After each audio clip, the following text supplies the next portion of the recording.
പ്രമോദിന്റെ മനസ്സിലുള്ള ഒരു വലിയ കുട്ടനാടൻ ഫ്രെയിമാണ്, ഒരു സീനാണ് അല്ലേ യഥാർത്ഥത്തിൽ?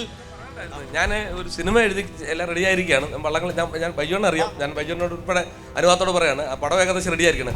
ആ പടത്തിൽ ഇത് സംഭവിക്കുന്നതിന് മുമ്പ് ഇങ്ങനെ ഒരു സീൻ ഞാൻ എഴുതി വെച്ചിരിക്കുകയായിരുന്നു. ആ അമ്മ കരയുന്നു. ഇതേപോലെ ഒരു സെയിം സീൻ ഞാൻ എഴുതിയ കുളിര് വരുന്നുണ്ട്, കാണത്തില്ല, കറുത്തയുണ്ട്, എഴുതി വെച്ചിട്ടുണ്ട്. അത് കണ്ടപ്പോൾ മോനെ ഒത്ത് അമ്മേ ഓക്കെ. അമ്മയുടെ എന്തൊരു പ്രാർത്ഥനയായിരുന്നല്ലേ, സർവ്വമത സമ്മേളനം പോലെ പ്രാർത്ഥിക്കും, എല്ലാവരും വിളിച്ചു. അതെ, എന്തൊരു പ്രാർത്ഥനയായിരുന്നു. ആരെയൊക്കെയാ വിളിച്ചത്? ഞാൻ ഇങ്ങനെ കേട്ട് നോക്കിയിരിക്കുകയായിരുന്നു. എല്ലാവരും വിളിച്ചു പോയല്ലേ? എല്ലാ ദൈവത്തിലും വിളിച്ചു. ഒറ്റക്കാരുന്നില്ല, ഞങ്ങളുടെ മക്കളല്ലേ ഇതെല്ലാം. ഞങ്ങളുടെ നാടിന് വേണ്ടി ഞങ്ങൾ ദൈവത്തെ വിളിച്ചു. സകലമാന വിളിച്ചു. ഏറ്റവും കൂടുതൽ ആരെയും വിളിച്ചു? ഏറ്റവും കൂടുതൽ എൻ്റെ നാട്ടിലെ അമ്മ, എളങ്കാവിലെ അമ്മയെ വിളിച്ച്, പാലത്തിക്കാട്ടമ്മയെ വിളിച്ച്, മാതാവിനെ വിളിച്ചു, പരക്കലച്ഛനെ വിളിച്ചു.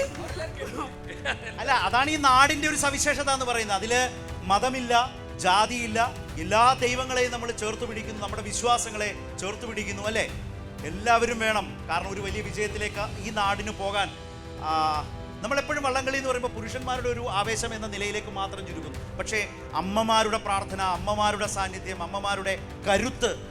അമ്മമാരെ ഈ സ്ത്രീകളെ വള്ളത്തെ കേട്ടില്ല എന്ന് പറയും. ആണുങ്ങളാണ് കേട്ടില്ല എന്നുള്ള അർത്ഥത്തിലല്ല, തുഴയാനൊക്കെ ആയിട്ട്. പക്ഷെ ആ തുഴയുന്ന പിള്ളേരെ പറ്റത് ഈ അമ്മമാരാണ്. മനസ്സിലായി? ഇവർ പെറ്റില്ലെങ്കിൽ ഈ മക്കളുണ്ടാകില്ല. ആ മക്കളാ ഒരു നാടിൻ്റെ പേരും കൊണ്ട് ഒരു എന്താ ഞാൻ എപ്പോഴും പറയുന്ന പോലെ പനന്തുഴയെ പടവാളാക്കിയാണ് പുന്നപ്പടയിലേക്ക് വരുന്നത്. ഒരു രക്ഷയില്ല മുത്തയ്യാണ്. പ്രമോദിന്റെ ഫിലിമില് ഇതുപോലെ ഒരു അമ്മയെ കിട്ടുമോ? ഇത് അഭിനയമല്ല, ഇത് യാഥാർത്ഥ്യമാണ്, ഇത് റിയാലിറ്റിയാ. തീർച്ചയായിട്ടും അത് നന്നായി വരും. അപ്പോൾ ഏതായാലും ശ്രീ CKയും ശ്രീ പ്രമോദും ചേർന്ന് ഈ ഉപഹാരം ഈ രണ്ടമ്മമാരുടെയും കൈകളിലേക്ക് കൊടുക്കണം എന്നുള്ളതാണ് ഞങ്ങളുടെ ആഗ്രഹം. രണ്ട് അമ്മമാർക്കും കൈരളി ന്യൂസിന്റെ ആദരം. VBC Kainakary Nehru trophy, Eastern VBC Kainakary Nehru trophy 2025 victory സെലിബ്രേഷനിൽ രണ്ട് അമ്മമാരെയും ആദരിക്കുകയാണ്.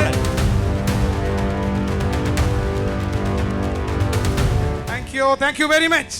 ഇങ്ങനെയൊക്കെയാണ് നമ്മൾ ഒരിക്കലും പ്രതീക്ഷിക്കാത്ത വിധത്തിലെ നല്ല അനുഭവങ്ങൾ നമ്മൾ മനസ്സിൽ മറക്കാത്ത വിധത്തിലുണ്ട്. അതെനിക്ക് ഉറപ്പാണ്. ഇവിടെ ഇരിക്കുന്ന നിങ്ങളാരും ഈ അനുഭവങ്ങൾ നമ്മുടെ ഒന്നും മനസ്സിൽ നിന്ന് വിട്ടുകളയില്ല. നമ്മുടെയൊക്കെ മനസ്സിൽ ഈ അനുഭവങ്ങളും ഓർമ്മകളും ഉണ്ടാകും. ആളക്കാരൻ ഫാദർ അഭിലാഷ്, രണ്ടാം പങ്കായക്കാരൻ അഭിലാഷാണ്. അദ്ദേഹം നമ്മുടെ പങ്കായക്കാരനാണ്. നാലാം പങ്കായക്കാരൻ ഉണ്ണി മെഡൽ സ്വീകരിച്ചു കഴിഞ്ഞിരിക്കുന്നു. താളക്കാരൻ ദിലീപ്. അടുത്തതായി മെഡൽ നൽകുന്നത് Orkla India Eastern CEO Shri Girish Nair. Ananthu മൂന്നാം തുഴക്കാരൻ.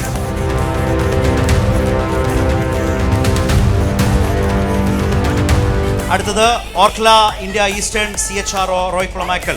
സന്ദീപ് താളക്കാരനാണ്. സന്ദീപ് താളക്കാരൻ. രണ്ടാം താളം ജിതിൻ പാട്ടത്തിൽ. ജിതിൻ.